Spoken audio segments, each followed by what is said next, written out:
오늘 본문의 이 말씀은 공의로 다스리라 라고 하는 내용의 말씀입니다. 한마디로 요약하면 그러합니다. 특별히 오늘 18절 말씀에 보게 되면 중반에 지파를 따라 재판장들과 지도자들을 둘 것이요 그랬습니다. 여기 말하는 재판관 오늘날로 이야기하자면 판사라고 할 수도 있는데, 그러나 여기 나오는 이 재판관들이라고 하는 것은 그 판사보다도 훨씬 더 이 많은 일들을 직무를 감당하는 자들입니다.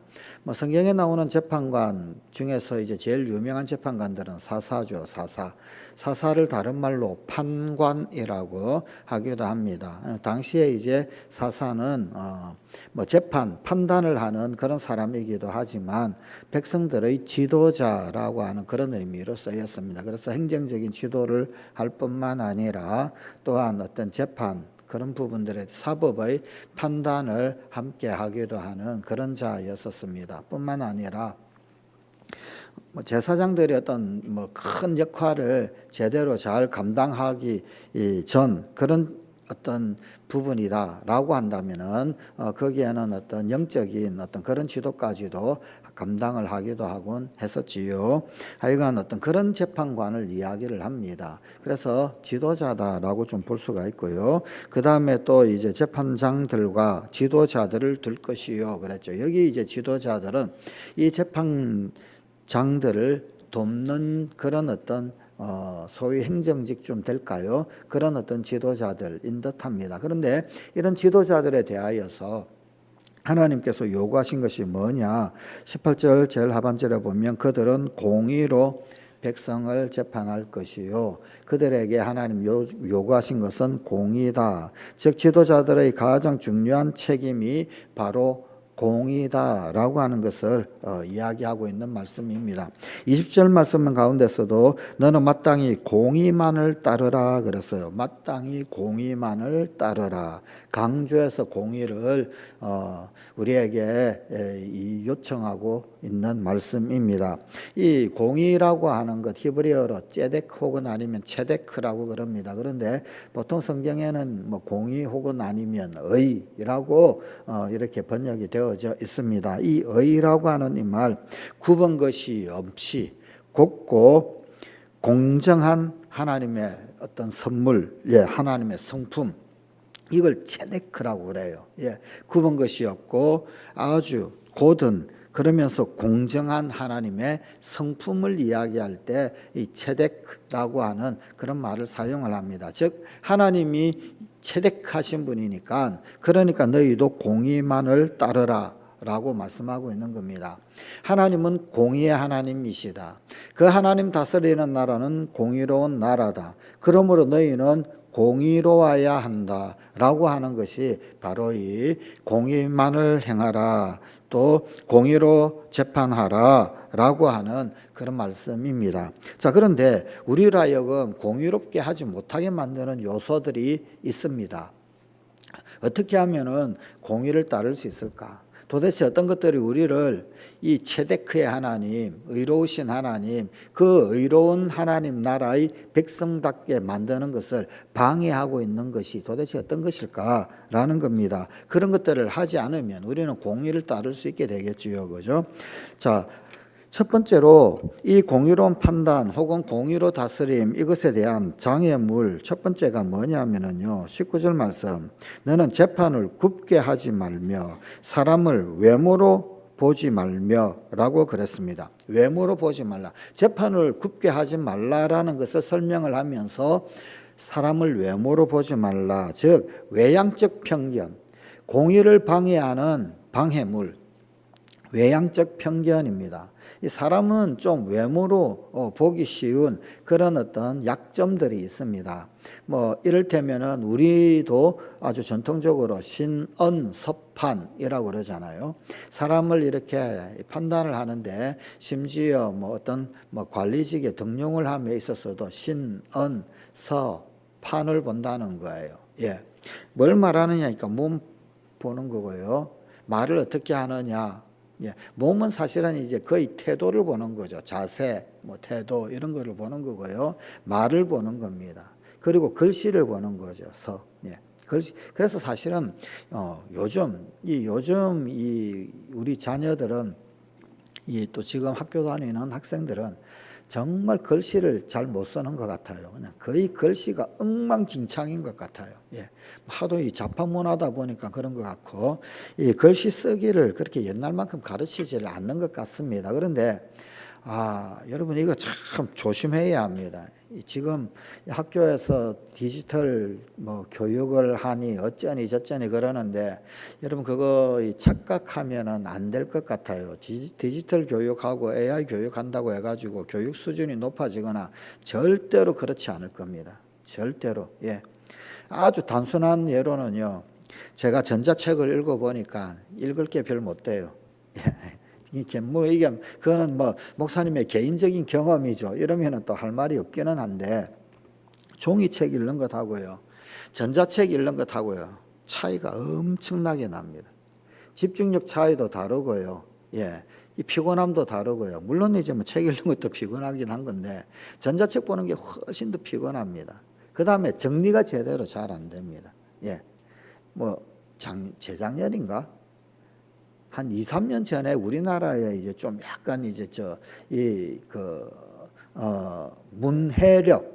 문해력이 떨어져 있다고 한동안 이렇게 매스컴에서 이야기하고 그런 적이 있었어요. 글을 읽어도 이 글이 도대체 무슨 뜻인지 이해를 못 해요, 이해를. 근데 그게 어느 정도로 심각하느냐 하면은요, 학생들은요, 말할 것도 없고요, 어른들도 이해력이 없어요. 문해력이 없어요. 예. 이게 디지털 세상의 맹점이죠. 예. 유튜브 너무 많이 보지 마십시오. 예. 영상 너무 많이 보면 그렇게 됩니다. 더더군다나 쇼츠 1분짜리 영상 있죠, 그죠? 예. 쇼츠는요, 우리 뇌 기능 가운데서요, 우리가 사람이 중독 현상 일어날 때 뇌가 작용하는 것 있죠, 그죠? 그것하고 똑같은 반응이 일어나는 게 쇼츠입니다. 예, 그러니까 이게 사실은 사람을 똑똑하게 만드는 게 아니고 참 엉뚱하게 만드는 거예요. 예, 이해도 못하고 읽어도 무슨 뜻인지도 모르고 그래서 판단을 제대로 못하게 만듭니다. 그리고는요, 이 유튜브 같은 경우에는 알고리즘에 의해 가지고 움직이잖아요. 내가 보는 쪽만 계속해서 내한테 이렇게 뜨게 되는 거예요. 이게 모든 게 다 뜨는 게 아니잖아요. 그러니까요, 사람이요, 확정 편향에 빠지게 됩니다. 오늘날 진영 대립 어쩌고 저쩌고 이러면서 말도 많고 탈도 많잖아요, 그죠? 예. 여러분 디지털 때문인 수도 있습니다. 보는 것만 보고 듣는 것만 듣거든요. 자꾸 보는 것만 보고 듣는 것만 듣고 그러니까 생각이 그냥 그렇게 주입이 자동적으로 되어집니다. 자동적으로. 예. 사람이 멍청해집니다. 예. 앞뒤 전후를 제대로 분간하지 못하고 판단하지 못하게 만듭니다. 조금 두려워요. AI 교육이니 디지털 뭐니 하는데, 여러분 사람이 디지털을 이용해야지 디지털이 노예되기 십상이거든요. 사람이 로봇을 다스려야 되는데 로봇이 하면은 사람이 아무것도 할 줄 모르는 멍청이가 될 수도 있단 말입니다. 예. 다스려야지. 다스림을 당하면 창조 질서와도 맞지 않는 거잖아요. 조심해야 합니다. 예. 그 가운데 글씨. 여러분 글씨 쓰는 거 정말 중요한 거거든요, 사실은. 예. 그래서 시는 서판이라고 그러잖아요. 서라고 그러잖아요. 예. 근데 또 아주 유명한 사람들 중에 혹은 아니면 지혜로운 사람 중에 천재들 중에 악필도 많기는 합니다. 그죠? 그러니까 그것만 가지고도 판단하면 안 되는 거죠. 그죠? 그래서 천재는 악필이다 이런 말도 있잖아요. 그러나 그럼에도 불구하고 글 쓰는 것. 예. 여러분 스웨덴이 디지털 교육에서 종이책으로 돌아갔잖아요. 예. 패드 이런 것들 전부 다 나눠주고 디지털 교육을 했어요. 결과는 실패. 이 스웨덴은 굉장히 빠른 거예요. 똑똑한 거예요. 아주 똑똑한 거예요. 똑똑해가지고 종이책으로. 왜? 학생들 보니까요, 떨어지더라는 거예요. 일단 뭐가 떨어지냐면요, 논리력이 떨어지더래요. 논리력이. 예. 그리고 종합적으로 판단할 수 있는 사고력이 의외로 오히려 떨어지더라는 게 디지털 교육이 만사는 아닙니다. 예. 우리나라 어떻게 하는지 모르겠어요. 그냥 보니까 교육부에 이 디지털 교육 준비가 제대로 되지도 않았는데 그런데 뭐 무조건 올해부터 디지털 교육 한다고 그러니까 뭐 어떻게 될지 모르겠습니다. 좀 다른 나라 사례들도 보고 통계도 보고 그러면은 좀 좋을 것 같아요. 예, 여담인데 하여간 그래요. 판은 얼굴을 말하죠. 신원서판. 하여간 우리나라도 신원서판 외모를 보고 판단하는 게 있었어요. 그의 몸이 어떠한가, 자세가 어떠한가, 말을 어떻게 하는가, 글씨를 어떻게 써. 그래도 이거는 좀 나아요. 그냥 외모만 보고 느낌, 이거는 완전 느낌이지. 차라리 신원서판은 그거를 보고 하나하나 생각을 하고 분석을 하는 거지. 몸을 보려고 그러니 얼마나 관찰을 해야 되겠습니까? 말을 어떻게 하나라고 하는 걸 알려고 그러니 얼마나 잘 들어야 되겠습니까? 글씨는 본다라고 했을 때 글씨체 하나만 보는 거 아니잖아요. 글 전체를 보잖아요. 그의 논리를 전부 다 보는 거죠. 그죠? 그리고는 제일 마지막이 뭐냐면 판이에요. 판. 얼굴이에요. 얼굴. 예. 그러고 보면은 그래도 우리 선조들 지혜로웠던 것 같아요. 근데 현대인들은요, 진짜 거꾸로인 것 같아요. 거꾸로. 예. 판을 먼저 보는 것 같아요. 예. 판 다음에 신. 몸짱이 되는 거죠. 예. 그 다음에 은, 서. 예. 그런 제일 뒤로 가고 그죠. 예. 그런데 여러분 공유롭지 못하게 만드는 게 뭐냐면요. 외향적 편견입니다. 외향적. 사람을 외모로 본다라고 하는 것. 여기 외모로 그죠? 외모로 보지 말며 그랬어요. 여러분 이 사무엘상 16장에 보게 되면은 그 하나님이 이 다윗 왕을 택하는 장면이 나옵니다. 사무엘이 가서 딱 보니까 첫째를 딱 보니까요. 와, 왕감인 거예요. 와, 하나님이 예비하신 자라구나. 왕이구나. 풍채가 좋고요. 야, 아주 모습이 그냥 기가 막힌 거예요. 예. 하나님 뭐라고 그러셔요? 사무엘은요. 와, 역시 하나님 이쪽에 보낸 데는 이유가 있구나. 속으로 감탄하고 있는데 하나님 뭐냐면 나는 그를 버렸다 그래요. 이미 그를 버렸다. 그러면서 다윗을 택하면서 하나님이 하신 말씀이 뭐냐면요. 사람은 외모를 보거니와 나 여호와는 중심을 보느니라. 사람은 외모 보지만 하나님 중심 보시는 하나님이라는 거예요. 의의 하나님, 체데크의 하나님은요. 중심을 보시는 분이십니다. 그러므로 우리가 공유롭게 위해서는요. 중심을 볼 줄 알아야지 외향적 편견에 사로잡혀 가지고 착각하면 곤란하다라는 말입니다. 여러분 우리 주님 예수님에 대하여 예언한 이사야서 53장의 말씀은 뭐라고 하냐면 그는 볼 게 없다. 흠모할 만한 아무런 것이 없다라고 기록하고 있습니다. 예수님 정말 그럴는지 모릅니다. 아름다운 것이 없다. 흠모할 만한 아름다운 것이 없다. 예수님 그림 그려놓은 것 화가들 보면은요 아주 그냥 미소년처럼 아주 그냥 서양 미남처럼 백인처럼 그렇게 그려놓은 건 많잖아요. 예수님 절대로 그런 분 아니에요. 예수님 못생기신 분이실 겁니다. 왜 그러냐면은요 성전을 놓고 예수님을 사람들이 이야기한 게 있어요. 예, 이 46년 동안 짓고 있는 이 성전 헐라 그러니까 내가 3일 만에 세우리라 이러니까 사람들이 예수님 보고 뭐라고 그랬어요? 50도 안 된 자가 무슨 이야기입니까? 40대는 보였다 그 이야기예요. 예수님 30 나이인데 그런데 그 나이에 50을 향해서 가는 나이처럼 40대를 이야기하는 것처럼 그렇게 보였단 말입니다. 30인 사람 보고 50도 안 된 자 이러고 있으니 그러니 예수님 모양새가 어떠했겠습니까? 외모로 판단하지 마십시오. 큰 착각입니다. 정말 큰 착각입니다. 외향적 편견에 사로잡히는 게 가장 공유롭지 못한 길로 가는 첩경입니다. 첩경. 예.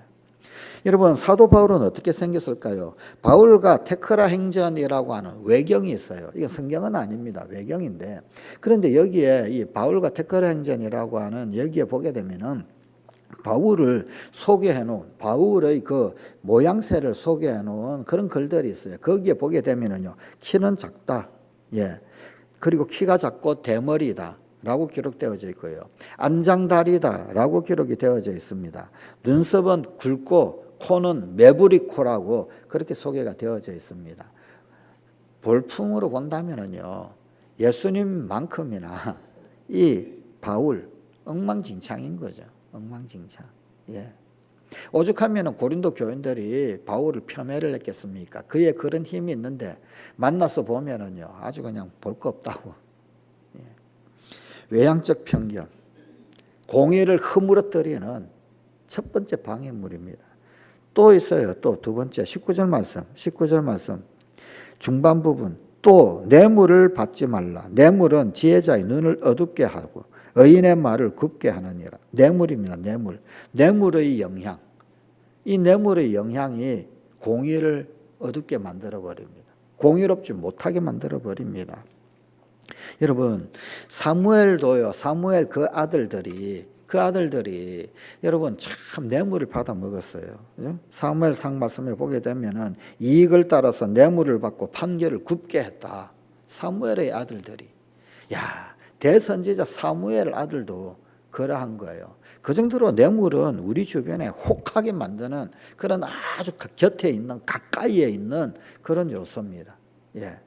아무리 대선지자의 아들이면 뭘 합니까? 예. 여러분 뇌물 받으면요 그야말로 거기서 확 굽어지는 거예요. 그냥 순식간입니다. 순식간. 예.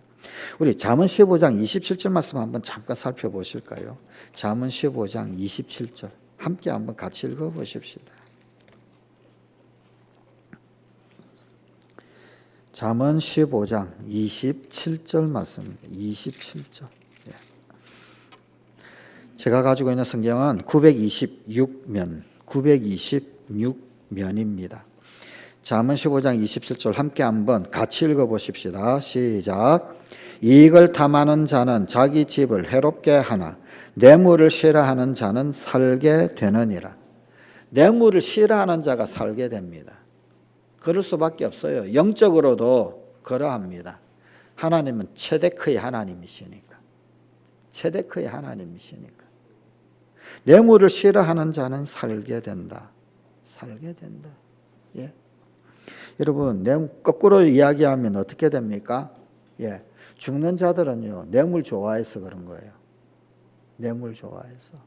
예. 그만큼 여러분, 우리를 공의롭지 못하게 방해하는 겁니다. 한 가지만 더. 이런 말씀을 공의에 대해서 이야기를 하시다가 마지막 21절, 22절 끄트머리에 우상 이야기를 합니다. 우상하고 뭐 공의로운 것하고 어떤 상관이 있을까? 여러분, 탐욕의 우상 역시 마찬가지 체데크의 하나님을 제대로 보지 못하게 만듭니다. 예, 여러분, 이 탐심은 우상이다라는 말씀이잖아요. 골로새서 3장의 말씀. 탐심은 우상이에요. 여러분, 이게 우상은요, 꼭 탐심하고 함께 갑니다. 가까이에 있습니다. 이 우상을 왜 숭배하게 되느냐? 나 잘되게 해달라고. 더 많이 가지게 해달라고. 예.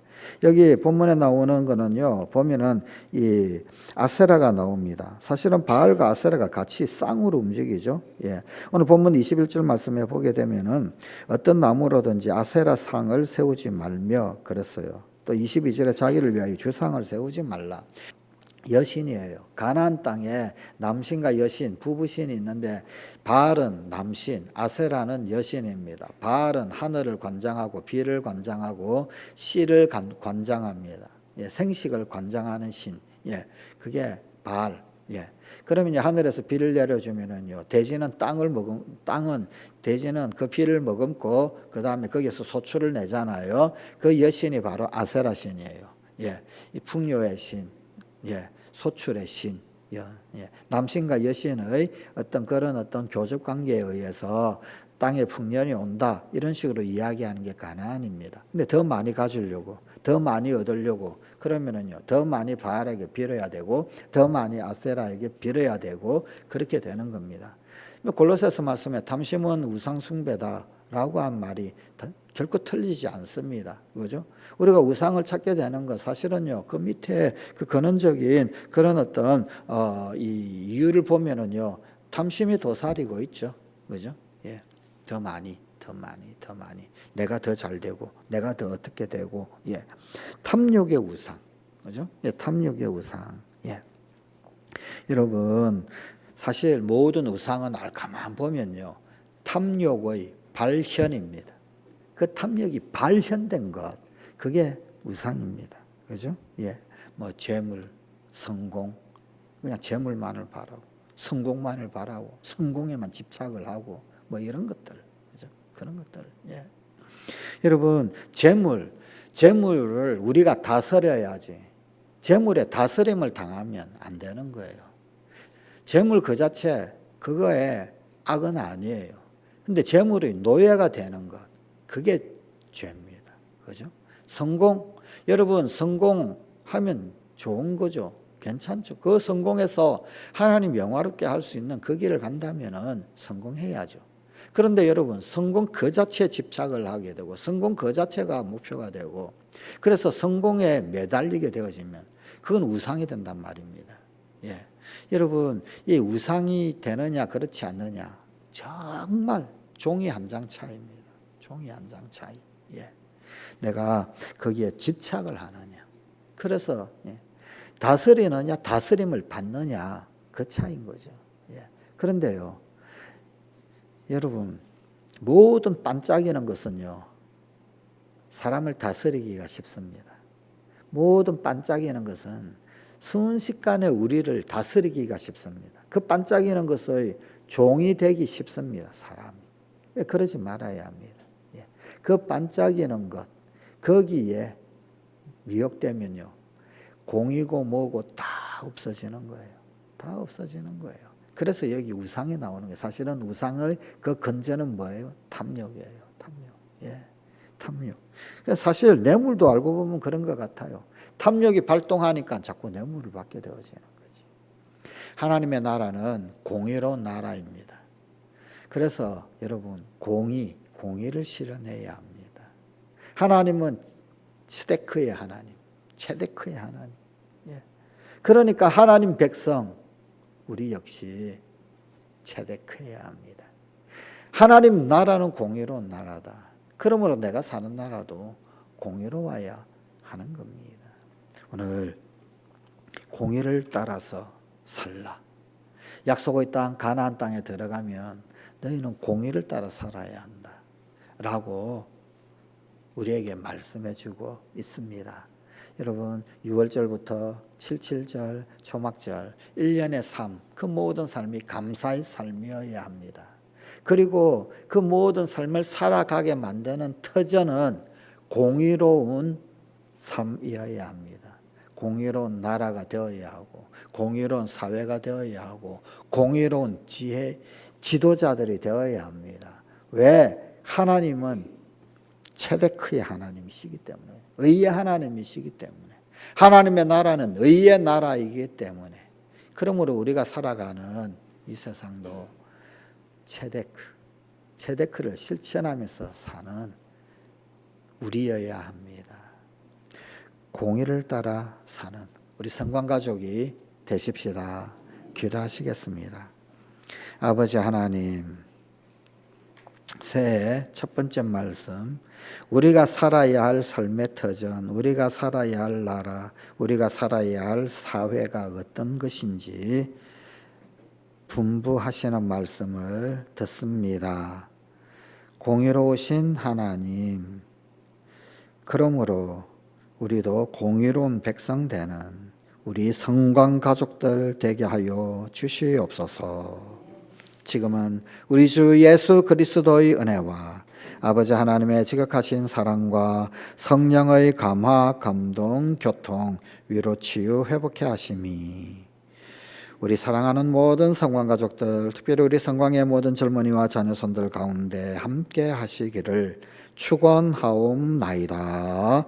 아멘.